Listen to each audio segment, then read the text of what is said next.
So this morning I just finished having a class with my students on reflection of light on plane surface and curved surface. Using the example of a mirror, we talk about reflection of light on a plane surface, and then when we talk about the kind of images formed in a plane surface, we talk about that the images formed are virtual. They are the same size with those found as image. Then we have images formed on curved mirrors. And examples of these curved mirrors are the concave and the convex mirrors. And so in the class, we use the example of a spoon. Who can give me that spoon again fast? I'm doing a video. If you like, keep making noise. Where is the spoon? Fast.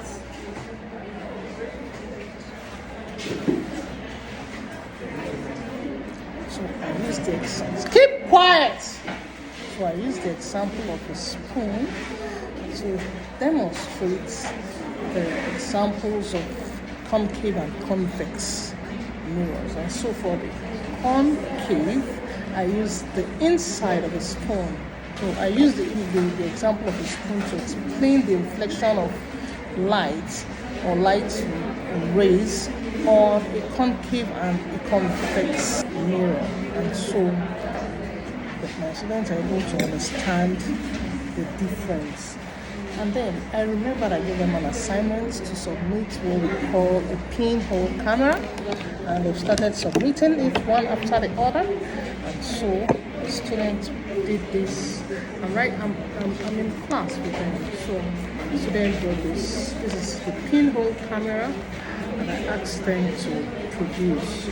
So as they keep submitting, this pinhole camera works on the principle of the rectilinear propagation of light, which simply means that light travels in a straight line.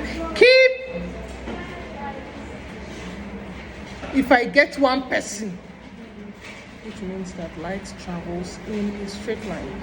And so this is an example of a pinhole camera.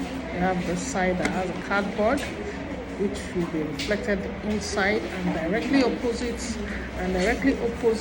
the pinhole, directly opposite this part that is covered in cardboard is the pinhole where light can travel through, and images formed inside will be inverted, meaning that they'll be upside down. So I was very exceptionally glad because students have started submitting the assignment for last week. And then just call it a day class today.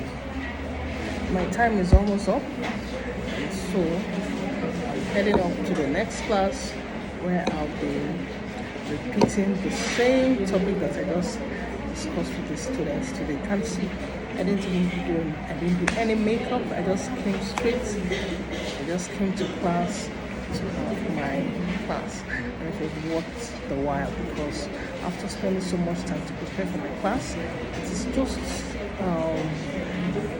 exciting to deliver what you've got for your students. I introduced this triangular prism, even though it looks broken. I introduced it today as one of the things you use for practicals when we're talking about refraction of light. So, have a nice day, bye-bye.